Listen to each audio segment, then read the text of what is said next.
Sign up for WynnBET Sportsbook at WYNNBet.com today using promo code BlueWire to get up to $1,000 toward a risk-free sports bet. Offer subject to change. Terms and conditions at WynnBET.com. Must be 21 or older and present in the state where playthrough WynnBET is available. If you or someone you know has a gambling problem, call 1-800-522-4700. What's going on, Colts Nation? Welcome back to another episode of the Bring the Juice podcast. Just wanted to bring you guys an update on the injury situation and a couple things going into Sunday's matchup against the LA Rams. But first, a real quick word about our sponsor. Does this sound familiar?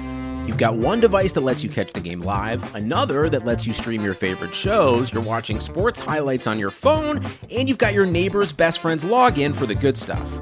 Well, I want to tell you about a simple way to get all that entertainment you love without the hassle, and a great way to finally get your TV together. It's called DirecTV Stream, and it brings you live TV and on-demand favorites together like never before, so you can watch your favorite sports, movies, and shows all in one place. That means no more juggling remotes and no need to buy another device ever again. And the best part? There's no annual contract. So get rid of the clutter and the confusion and get your TV together with DirecTV Stream. You can learn more at DirecTV.com. That's DirecTV.com. Compatible device required. Content varies by package. So the game is Sunday, and a lot of concern was over the injuries, right? That's kind of the big concern right now. A lot of guys didn't practice much this week, so a lot of things circulating over the air. But I think based off of what I'm going to break down right here, talking about the game last week and talking about everything else, I'm going to basically break down for you guys some of the injuries, some of the things Coach Reich has said, and things moving forward. So first things first, when they were asking, when it talks about, well, first off, before I even get into anything else, the Colts are going to be on the first ever team-featured in-season edition of Hard Knocks. The Colts will be followed. It'll premiere November 17th and continue every Wednesday night through the end of the Colts season. So Hard Knocks is going to be following the Indianapolis Colts from November 17th all the way to the end of the season. Let me know what you guys think of that. Me personally, I don't think it's too much of an issue. But, yeah, I mean, it is one of those things where, it could become a distraction. I hope that's not what ends up happening because, the Colts already have enough to deal with. I really don't want this to be even more of a distraction. Most of the time when you associate Hard Knocks, you associate teams that are in a bad way, but this might be a different situation. Nevertheless, Hard Knocks is going to be following the Colts from the middle of November all the way to the end of the season. So let us know what you think in the comments about Hard Knocks following the Indianapolis Colts. So let's go into it here. So people were basically still talking about Carson Wentz. Reich was still talking about how, Wentz definitely could have done more, but, I felt like the rest of the team wasn't helping. And then, they were asking about Reich's attempts on the fourth downs, said that he had no regrets for going for it on fourth down, basically that he wants to stay aggressive, and I think we're all in agreement here that the aggressiveness part was not the issue. I think a lot more of it just had to do with the planning and the execution. So, it's one of those things. It's just one of those things where we're just going to have to get used to that. But nevertheless, we'll see what they do on Sunday. But anyways, let's get into a little bit of the injury updates and some of the guys who did or didn't practice today. So let's talk about the guys who are injured and will not play on Sunday. And this was by Zach Kiefer here just a few minutes before I recorded this, that Braden Smith and Xavier Rhodes are officially ruled out for Sunday's game. That's a huge blow, obviously. Matt Pryor would be the right tackle for the Indianapolis Colts. At least that's what we're presuming. That's what it sounded like that was going to happen if Braden Smith were to go down.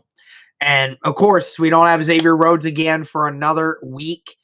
That's going to be very tough. We know what this Rams offense can do.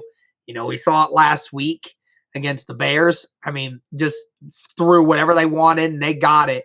So, it's going to be a long day for the Colts secondary. We hope that they can scheme some stuff up to be able to help out. But it certainly will be an interesting day for the Indianapolis Colts when it comes to the secondary. How they respond to that is huge. And I think it's quite weird just how bad Rhodes' calf is because, they were saying he was day-to-day from the get-go of that. But they said he was day-to-day, and then they all of a sudden say, oh, well, he's missing 2 weeks. That's kind of weird to me, to be honest. But nevertheless, Rhodes is out for this game as well. You hope he's back week 3 against the Titans. Lord knows we're going to need him there when we go on to face Julio and A.J. Brown. So we're going to need him. And Braden Smith going down, that's huge. He did not practice today at all. So not necessarily a good thing either because, it'd be different if he was a limited participant today and just didn't want to, or they didn't want to practice him and then just didn't want to play him for Sunday and then maybe next Sunday he'll play. We don't know. We don't know if this is going to be a multi-week thing now because they've never given us any updates. They're basically just saying, we're just going to see where he's at and then we'll see what happens. I mean, we get a lot of that, unfortunately, when you're a Colts fan, so we just don't really know, so, and I mean, I guess the way to end this is, let's kind of go into some of the good that happened here. Okay. There's a couple things that, you can see what happens here. Let me pull some stuff up real quick. So the guys who did practice, that would basically be Darius Leonard did practice today. So that's good news. Means he's most likely playing. Quentin Nelson did practice today. That's good news. Kwity Paye practiced today. Kari Willis practiced today. Michael Strawn practiced today. And Eric Fisher also practiced a full participant today. So, all these guys playing, I would assume means that all of these guys will be ready and will be available to play when all things considered. So that's good news that the majority of our key foundation is there and is going to play.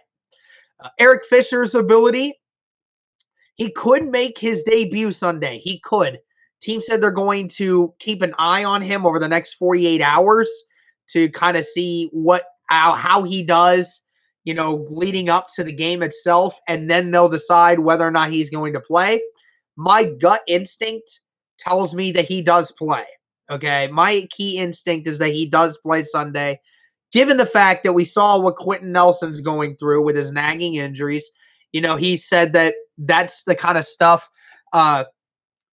it's one of those things. It's his nagging pain. It's one of those things that's hard to treat. And he said it's been freaking great place before camp, but then all of a sudden something happened, and then all of a sudden it's back, and he's just unable to get rid of it at the moment in time. So we'll see what happens there.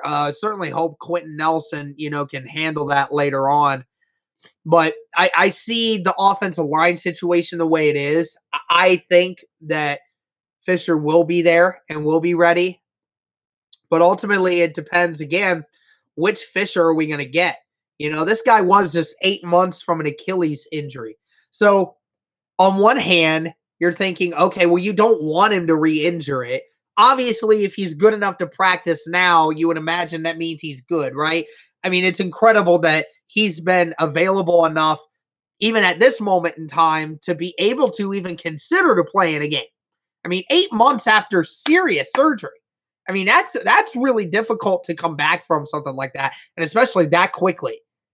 But it must mean he's in a good spot. It must mean that. But then on top of it, you'd have the situation of not wanting him to get re-injured, but then you wonder, how in shape is he actually? He really hasn't been able to do much. He hasn't been able to exercise. He hasn't really been able to condition. He hasn't been able to get used to playing. He hasn't gotten used to being next to these guys that much. It's still a learning process for him. Now, of course, I don't believe it would be as bad as what we saw from Davenport in week 1. I mean, because I was saying something. Davenport gave up almost 3 sacks and gave up 8 different hits on Carson Wentz. So, everything was bad on the left side. So I couldn't imagine it would be a whole lot worse. But anyways, guys, that's going to do it for this injury report. Let me know what you guys think of everything. I mean, that's certainly, there's a lot to take in with this right now. So, it's going to be very interesting for Sunday's matchup. I'm sure that we'll get another video up explaining everything about how it all will go down. Be sure to check out the streams when we have them on Sunday. I'll be doing the live play-by-play.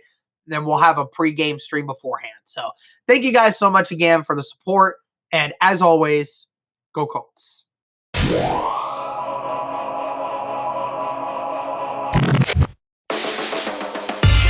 What's up, everyone? It's NFL Hall of Fame wide receiver Chris Carter. And yes, I'm back, and I'm hosting a new podcast called Wide Receiver One, presented by Blue Wire and WinBet. I'm going to be talking to some of the best wide receivers in the game today about every topic that is related to football, but more importantly, the personal struggles. We're going to dive deeper into the man underneath the helmet, who he is, who he once was, and who he wants to become. Listen to me, NFL Hall of Famer Chris Carter, on Wide Receiver One on Apple, Spotify, or wherever you get your podcasts.